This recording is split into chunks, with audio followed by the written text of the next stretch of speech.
Ô glória, bem-vindo! Provérbios capítulo 6. Vamos ao nosso estudo de hoje? Deus abençoe a cada um de vocês. Lembrando, nós estamos nessa série de 31 dias de janeiro, 31 provérbios. Então, se você está assistindo esse vídeo agora, alguns vídeos atrás, você vai encontrar do capítulo 1 ao 3 no nosso primeiro vídeo. E nós vamos ter o capítulo 4, 5 e hoje o capítulo 6, cada um vídeo individual. Então, segue a série, acompanha. Vamos aprender juntos aqui com a palavra de Deus. Amém? Deus abençoe você. Abre aí a sua Bíblia em Provérbios capítulo 6.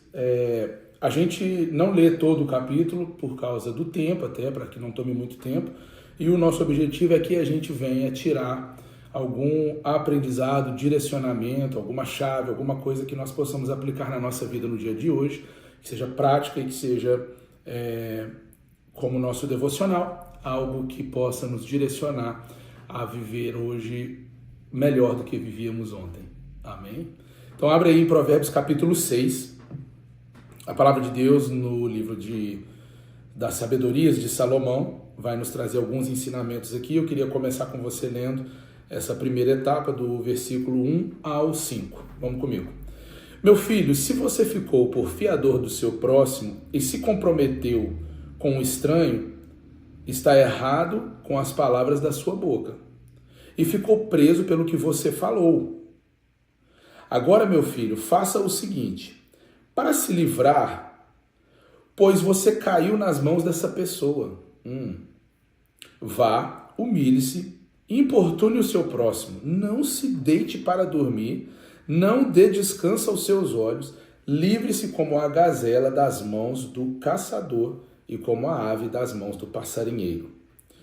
Os nossos compromissos, as nossas palavras, as nossas atitudes, elas são muito mais valiosas do que nós imaginamos muitas vezes. Existe um valor muito profundo, por quê? Porque nós estamos falando de pessoas que representam outras pessoas, mas acima de tudo nós representamos não somente os nossos pais, a nossa família, a nossa esposa, nossos filhos, nossos maridos. Tudo aquilo que nós fazemos e falamos, existe juntamente com aquilo que nós fazemos uma coligação de várias outras pessoas, vários outros fatores. Então é preciso a gente sempre manter atenção nisso, que tudo que eu faço como indivíduo reflete o espelho daquilo que eu sou representado como um membro da família, da igreja, da comunidade que eu vivo, do meu trabalho, da minha empresa e tudo mais. Então o que o Salomão está nos trazendo aqui como ensinamento? Quando nós marcamos um compromisso, as nossas palavras elas têm valor. Alguns de vocês talvez vão se lembrar de antigamente, eu me lembro quando eu me mudei para os Estados Unidos, nós tínhamos um contrato na casa que nós morávamos, e nós estamos falando de 32 anos atrás. Nossa primeira moradia, nós tínhamos um contrato, e esse contrato era um contrato verbal. Era um contrato de aperto de mão. O dono daquela propriedade era um italiano. E aquele homem confiou na nossa palavra, era apenas minha mãe, sozinha, com 3 filhos, num país estranho, mal falava inglês, ele também não falava muito bem inglês por ser um italiano, mas éramos 2 imigrantes e viemos de culturas diferentes, países diferentes, nos encontramos nos Estados Unidos e o que aconteceu? Um aperto de mão e uma verbalização de contrato foi o suficiente para morarmos lá quase 5 anos da nossa vida, naquela mesma casa. E nunca tivemos um papel assinado. Ou seja, o que eu estou dizendo para você é que como antigamente havia um valor muito profundo nas palavras, hoje também deveria ser assim.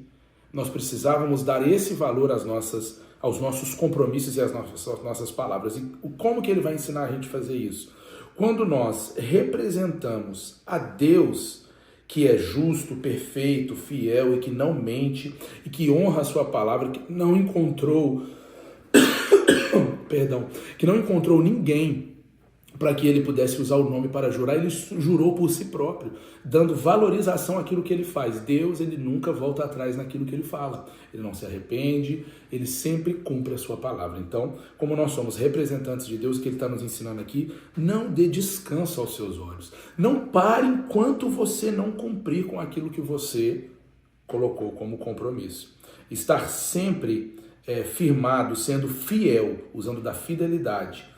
Isso é a atitude correta de um homem e de uma mulher de Deus, que nós aprendemos aqui em Provérbios, capítulo 6, do versículo 1 ao 5. Na segunda etapa, que eu gostaria de trazer um segundo ensinamento, um segundo direcionamento aqui pra gente no livro de Provérbios, vai falar de um assunto muito interessante, que é o assunto chamado preguiça. Vamos ler? Versículo 6. Vai ter com a formiga o preguiçoso, observe os caminhos dela e seja sábio. Então você prestar atenção nos caminhos da formiga é sabedoria. Presta atenção. Não tendo ela chefe, ou patrão, ou líder, nem um oficial, nem um comandante, o que ela faz? No verão, ela prepara a sua comida e no tempo da colheita ajunta os seus mantimentos. Ó preguiçoso, até quando você vai ficar deitado? Meu Deus. Quando se levantará do seu sono? Come on. Um pouco de sono, um breve cochilo, braços cruzados para descansar, e a sua pobreza virá como um ladrão, e a miséria atacará como um homem armado. Veja bem, irmãos, primeiramente vamos entender isso aqui rapidinho. A preguiça, ela é uma disfunção, A preguiça, ela é uma disfunção mental, espiritual e física. Ela é uma disfunção. E ela está ligada diretamente a algo chamado orgulho. A preguiça está ligada ao orgulho. Outra coisa sobre a preguiça. A preguiça ela está na lista dos 7 pecados capitais. Ela está lá.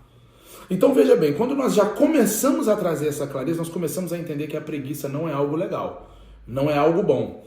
E talvez você agora está ouvindo isso, trazendo esse esclarecimento, e você está pensando assim, meu Deus, quantas vezes eu falei, nossa, estou numa preguiça. Estou numa preguiça hoje. Pense sobre isso. Analise sobre isso. Salomão vai nos trazer um ensinamento aqui muito profundo, muito certo, muito forte, para que a gente possa entender que isso aqui é uma virada de chave, sim, nas nossas vidas, para que a gente possa alcançar plenitude, prosperidade, bênção, vida abundante, transbordo, excelência. Tudo isso vem ao contrário da preguiça. Ninguém alcança excelência sendo preguiçoso. Ninguém alcança prosperidade sendo preguiçoso. O americano, antigamente, essa semana eu ouvia o pastor T.D. Jakes, ele falava sobre uma frase que a mãe dele disse para ele e para todos os irmãos durante toda a vida. E ela dizia assim, 2 coisas são intoleráveis na nossa comunidade. Uma mulher fedida e um homem preguiçoso. Forte, né? Uma mulher fedida e um homem preguiçoso. Por quê? Por que ele dizia isso? Porque da cultura afro-americana, como eles, né, nigerianos e tudo mais, eles entenderam que a mulher precisa ser muito bem cuidada, limpa, bonita, cheirosa, e o homem preguiçoso, ele não vale nada, ele não tem valor na comunidade deles.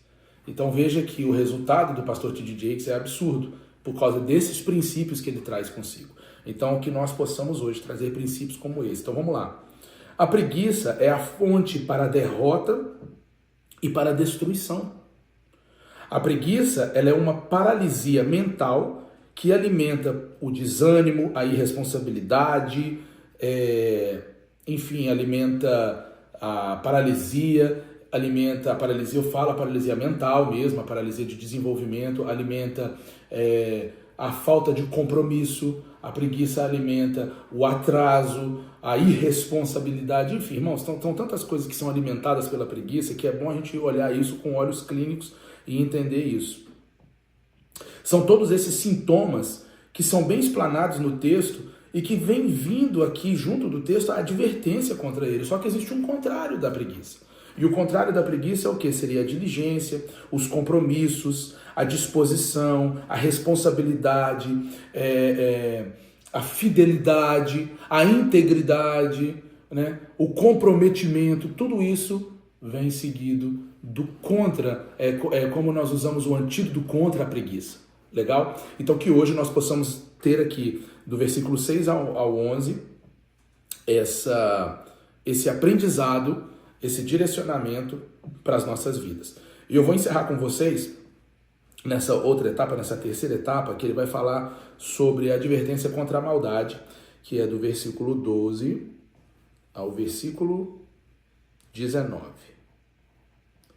E aí depois você vai, no seu tempo, trazer todas as suas leituras, a leitura de todo o capítulo, e você vai tirar outros insights, eu queria até pedir para que você, tirando aqui outros direcionamentos desse texto, que não sejam esses 3 que nós tiramos aqui, você coloque aí nos comentários, para a gente poder acompanhar você no seu devocional também, tá bom? Vamos lá, versículo 12. Perverso e vil é o que anda com a iniquidade na boca. Meu Deus, irmãos, ontem quando nós ministrávamos, eu falava muito sobre isso.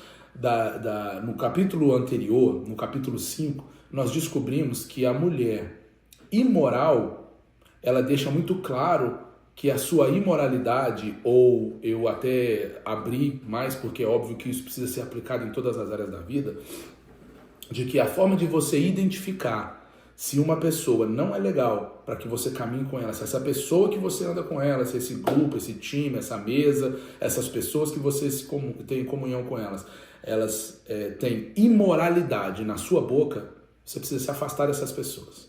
Se essas pessoas não buscarem uma transformação, em se mudarem, em transformar suas vidas, em verdadeiramente tirar da vida a imoralidade, você precisa se afastar dessas pessoas.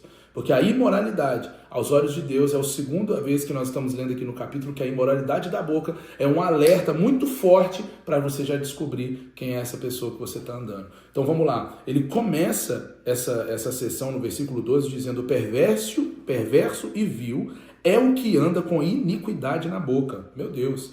Pisca os olhos, arrasta os pés e faz sinais com os dedos.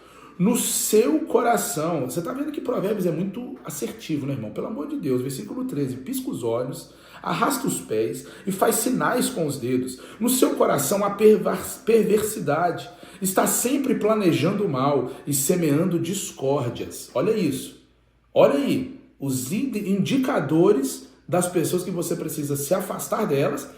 E tem mais um detalhe, eu não entrei nisso não, mas eu vou entrar nesse mérito. E você? Olhando para você, autorresponsabilidade é algo que nós precisamos praticar todos os dias. Você pratica alguma dessas coisas?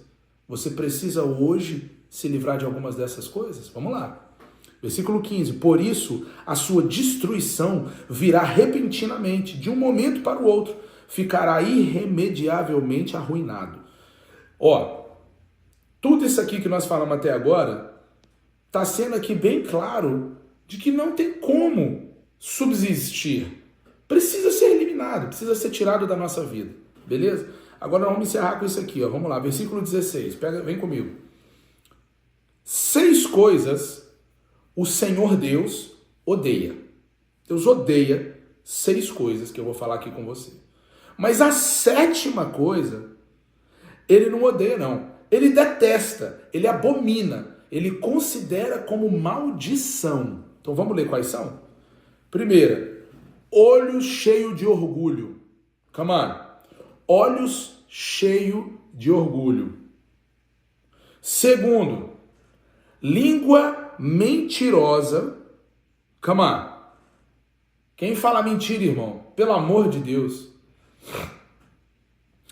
Terceiro, mãos que derramam sangue inocente. Ah, então nós estamos falando de um assassino? Sim. Então nós estamos falando só de um assassino? Não. Ele está falando mãos que derramam sangue inocente, ou seja, injustos, pessoas que condenam as outras injustamente. Mãos que derramam sangue inocente. Número 3. Vamos lá. Número 4. Coração que faz planos perversos. Oh, meu Deus. Aquele coração de pessoas que planejam perversidade, uma contra a outra, calúnia e tudo mais. Vamos lá. Pés que se apressam a fazer o mal. Número 5. Encontra uma oportunidade de fazer mal e já vai correndo. Acelera para fazer o mal, para fazer alguma coisa contra, para fazer o mal contra outra pessoa. Meu Deus. Número 6. Testemunha falsa que profere mentiras. Olha isso. Quando você toma partido, quando você vai ser uma testemunha falsa para poder defender alguém que talvez você tenha mais intimidade contra o outro. Já viu isso? Ah, o amigo está discutindo com o outro ali, você vai lá e toma parcialidade com aquele que está até mal, dá testemunho falso de mentira para poder defender aquele outro, só para poder ir contra aquele outro, o primeiro. Come on. A gente vê isso todo o tempo, a gente vê isso toda hora. São essas 6 coisas que Deus odeia. 6 coisas. Só que agora tem a última, e nós vamos encerrar com ela. 7ª coisa que Deus considera como sendo maldição, anátema, amaldiçoado, que ele detesta. É o que semeia discórdia entre os irmãos. E vamos ser honestos e sinceros um com o outro aqui. Eu falei de 6 itens aqui pesados, irmão. Foram 6 itens aqui que são pesados. Mas eu preciso que você entenda o negócio. Quando eu olho aqui na categoria, semear discórdia entre os irmãos não parece ser tão pesado quanto ser uma falsa testemunha, quanto ser mentiroso, quando apressar os pés para o mal. As outras coisas parecem ser muito mais pesadas do que isso. Mas Deus está trazendo uma clareza para a gente hoje através dessa palavra. Aquele que semeia discórdia entre os irmãos, Deus o considera maldito. Por quê? Porque quando nós semeamos discórdias entre um irmão e outro irmão, quando nós semeamos discórdia dentro do reino, nós estamos dividindo o reino de Deus. Nós estamos causando discórdia entre os de dentro de casa. Falar mal de pastores, falar mal de irmão, falar mal de líderes. Eu discordo e falo mal. Irmão, pelo amor de Deus, vem comigo.